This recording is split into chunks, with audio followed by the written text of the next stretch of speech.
ಪ್ರೇಕ್ಷಕರೇ ಪ್ರಣಾಮಗಳು. ಇದು ನಿಮ್ಮ ವಿಶ್ವ ಪ್ಲಸ್ ಟಿವಿ. ವೀಕ್ಷಕರೇ, ಏಪ್ರಿಲ್ 22 ಭಾರತದ ಪಾಲಿಗೆ ಕರಾಳ ದಿನ.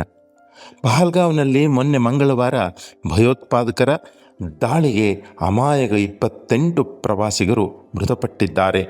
ಹಿಂದೂಗಳನ್ನೇ ಟಾರ್ಗೆಟ್ ಇಟ್ಟುಕೊಂಡು ಈ ದಾಳಿ ಮಾಡಲಾಗಿದೆ. ಉಗ್ರರ ದುಷ್ಕೃತ್ಯಕ್ಕೆ ದೇಶಾದ್ಯಂತ ಭಾರೀ ಆಕ್ರೋಶ ವ್ಯಕ್ತವಾಗುತ್ತಿದೆ.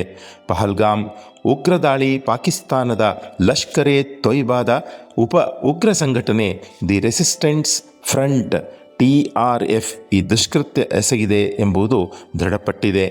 ಇದೇ ವೇಳೆ ಪ್ರಧಾನಿ ನರೇಂದ್ರ ಮೋದಿ ಸೌದಿ ಅರೇಬಿಯಾ ಪ್ರವಾಸ ಕೈಗೊಂಡಿದ್ದರು. ಈ ಅವಘಡದ ವಿಚಾರ ತಿಳಿಯುತ್ತಿದ್ದಂತೆ ಪ್ರಧಾನಿ ಮೋದಿ ಪ್ರವಾಸ ಮೊಟಕುಗೊಳಿಸಿ ಭಾರತಕ್ಕೆ ವಾಪಸ್ಸಾಗಿದ್ದಾರೆ. ಬಳಿಕ ಏಪ್ರಿಲ್ 23ರಂದು ಪ್ರಧಾನಿ ನೇತೃತ್ವದಲ್ಲಿ ಸಚಿವ ಸಂಪುಟ ಸಭೆ ಹಾಗೂ ರಾಜತಾಂತ್ರಿಕ ಮತ್ತು ಸೇನಾಧಿಕಾರಿಗಳ ಜೊತೆಗೆ ಪ್ರತ್ಯೇಕ ಸಭೆಗಳನ್ನು ನಡೆಸಲಾಗಿದೆ.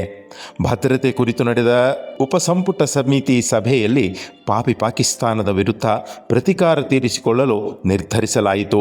ಅದರಂತೆ ಪ್ರಮುಖ 5 ನಿರ್ಣಯಗಳನ್ನು ಕೈಗೊಳ್ಳುವುದರ ಮೂಲಕ ಪಾಕಿಸ್ತಾನಕ್ಕೆ ಭಾರತ ಹೈ ವೋಲ್ಟೇಜ್ ಶಾಕ್ ನೀಡಿದೆ. ಆ 5 ನಿರ್ಣಯಗಳನ್ನು ತಿಳಿದುಕೊಳ್ಳೋಣ. ಅದಕ್ಕೂ ಮೊದಲು ಒಂದು ಕೋರಿಕೆ.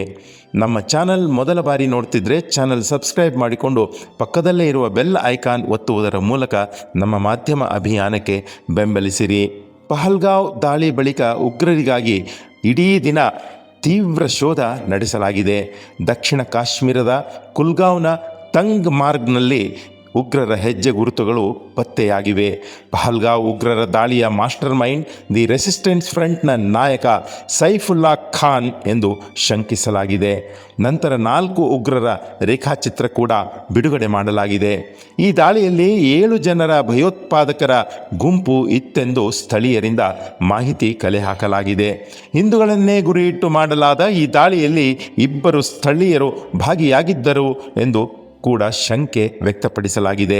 ಪಹಲ್ಗಾವ್ ಉಗ್ರ ದಾಳಿಯ ಹಿಂದೆ ಇರುವವರನ್ನು ಪತ್ತೆ ಹಚ್ಚಿ ಹುಟ್ಟಡಗಿಸದೆ ಬಿಡುವುದಿಲ್ಲ ಎಂದು ಕೇಂದ್ರ ಗೃಹ ಸಚಿವ ಅಮಿತ್ ಶಾ ಮತ್ತು ರಕ್ಷಣಾ ಸಚಿವ ರಾಜನಾಥ್ ಸಿಂಗ್ ಪ್ರತ್ಯೇಕವಾಗಿ ತಿಳಿಸಿದ್ದಾರೆ.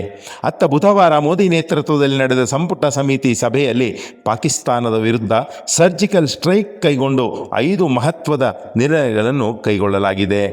ಸಿಂಧೂ ಜಲ ಒಪ್ಪಂದ ರದ್ದು. ಭಾರತ ಪಾಕಿಸ್ತಾನದ ನಡುವೆ ಜವಾಹರ್ಲಾಲ್ ನೆಹರು ಪ್ರಧಾನಿ ಇದ್ದಾಗ ನಡೆದ 1960ರ ರಾವಿ, ಬಯಾಸ್, ಸಟ್ಲೇಜ್, ಇಂಡಸ್, ಝೇಲಂ, ಚೆನಾಬ್ ನದಿಗಳನ್ನು ಒಳಗೊಂಡ ಸಿಂಧೂ ಜಲ ಒಪ್ಪಂದವನ್ನು ಇಂದಿನ ಮೋದಿ ಭಾರತ ಅಮಾನತುಗೊಳಿಸಿದೆ. ಈ ನಿರ್ಧಾರದಿಂದ ಸಿಂಧೂ ನದಿಯಿಂದ ಪಾಕಿಸ್ತಾನಕ್ಕೆ ಹರಿಯುತ್ತಿದ್ದ ನೀರು ಸ್ಥಗಿತಗೊಳ್ಳುತ್ತಿದೆ. ಇದರ ಪರಿಣಾಮ ಪಾಕಿಸ್ತಾನದಲ್ಲಿ ನೀರಿನ ಅಭಾವ ಉಂಟಾಗಲಿದೆ. ನೀರಿನ ಹಾಹಾಕಾರ. ಪಾಕಿಸ್ತಾನದ ಎಲ್ಲೆಲ್ಲೋ ಬಿಸಿಲಿನ ಧಗೆಯಲ್ಲಿ ನೀರು.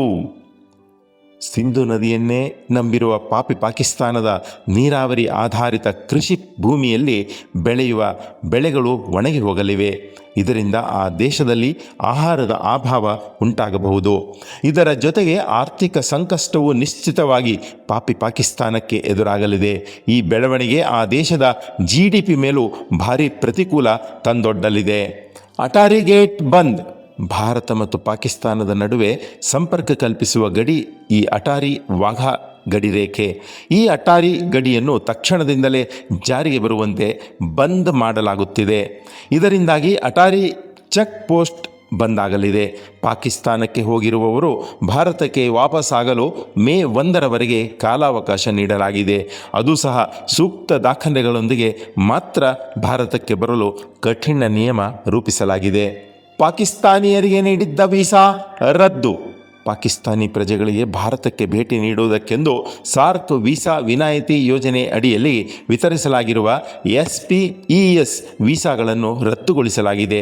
ಅದರ ಜೊತೆಗೆ ಇನ್ನು ಮುಂದೆ ಪಾಕಿಸ್ತಾನಿ ಪ್ರಜೆಗಳಿಗೆ ಭಾರತಕ್ಕೆ ಭೇಟಿ ನೀಡಲು ಈ SPES ವೀಸಾ ವಿತರಿಸಕೂಡದು ಎಂದು ಕೂಡ ತೀರ್ಮಾನಿಸಲಾಗಿದೆ. ಈ ತೀರ್ಮಾನದ ಹಿನ್ನೆಲೆಯಲ್ಲಿ ಪಾಕ್ ಪ್ರಜೆಗಳು 48 ಗಂಟೆಗಳ ಒಳಗೆ ತನ್ನ ದೇಶ ಪಾಕಿಸ್ತಾನಕ್ಕೆ ತೆರಳುವಂತಾಗಿದೆ. ರಾಯಭಾರಿ ಕಚೇರಿ ಸಿಬ್ಬಂದಿ ಕಡಿತ. ದೆಹಲಿಯಲ್ಲಿರುವ ಪಾಕಿಸ್ತಾನದ ರಾಯಭಾರ ಕಚೇರಿಯಲ್ಲಿರುವ ಮಿಲಿಟರಿ, ನೌಕಾದಳ ಮತ್ತು ವಾಯುಸೇನಾ ಪಡೆಯ ಸಲಹೆಗಾರರು 2025 ಮೇ 1 ಒಳಗಾಗಿ ತಮ್ಮ ದೇಶವನ್ನು ಸೇರಬೇಕಾಗಿದೆ, ಭಾರತವನ್ನು ತೊರೆಯಬೇಕಾಗಿದೆ. ಭಾರತ ರಾಯಭಾರಿ ಕಚೇರಿ ಸಿಬ್ಬಂದಿ ಇಳಿಕೆ. ಪಾಕಿಸ್ತಾನದ ಇಸ್ಲಾಮಾಬಾದ್ನಲ್ಲಿರುವ ಭಾರತ ರಾಯಭಾರಿ ಕಚೇರಿಯ ಸಿಬ್ಬಂದಿ ಸಂಖ್ಯೆಯನ್ನು ಗಣನೀಯವಾಗಿ ತಗ್ಗಿಸಲಾಗಿದೆ. ಈ ಸಂಖ್ಯೆ 55ರಿಂದ 30ಕ್ಕೆ ಇಳಿಸಲು ತೀರ್ಮಾನಿಸಲಾಗಿದ್ದು, ರಕ್ಷಣೆ, ನೌಕಾಪಡೆ, ವಾಯುಪಡೆ ಸಲಹೆಗಾರರ ಹುದ್ದೆಗಳನ್ನು ರದ್ದುಗೊಳಿಸುವ ಬಗ್ಗೆ ಮೋದಿ ಸಂಪುಟ ಸಮಿತಿಯ ತುರ್ತು ಸಭೆಯಲ್ಲಿ ನಿರ್ಣಯ ಕೈಗೊಳ್ಳಲಾಗಿದೆ. ಭಾರತದ ಈ ಕಠಿಣ ನಡೆಯಿಂದಾಗಿ ಪಾಕಿಸ್ತಾನ ಗಡಗಡನೆ ನಡುಗುವಂತಾಗಿದೆ. 2019 ಪುಲ್ವಾಮಾ ದಾಳಿಯ ನಂತರ ಕಾಶ್ಮೀರದಲ್ಲಿ ನಡೆದ ಈ ಅಮಾನುಷ ಕೃತ್ಯ ಇದಾಗಿದೆ. ಈ ಭಯೋತ್ಪಾದಕರ ದಾಳಿಯಲ್ಲಿ ಮೃತಪಟ್ಟವರ ಕುಟುಂಬಕ್ಕೆ ದುಃಖ ಸಹಿಸುವ ಶಕ್ತಿ ದೇವರು ನೀಡಲಿ ಎಂಬುದು ಮಾನವತಾವಾದಿಗಳ ಸಾಂತ್ವನದ ಮಾತಾಗಿದೆ. ಈ ದುಷ್ಕೃತ್ಯಕ್ಕೆ ಮೋದಿ ಸರ್ಕಾರ ಯಾವ ರೀತಿಯಲ್ಲಿ ಪ್ರತೀಕಾರದ ಅಸ್ತ್ರ ಹೆಣೆಯಬೇಕು ಎಂಬುದರ ಬಗ್ಗೆ ತಪ್ಪದೆ ಕಮೆಂಟ್ ಮಾಡಿ ತಿಳಿಸಿ. ನಮಸ್ಕಾರ. ಸುದ್ದಿಬಿಂಬ ವಿಶ್ವ ಪ್ಲಸ್ ಟಿವಿ. ವಿಶ್ವ ಪ್ಲಸ್, ಜನಹಿತಕ್ಕಿದು ಜ್ಞಾನದ ಜಾಲ.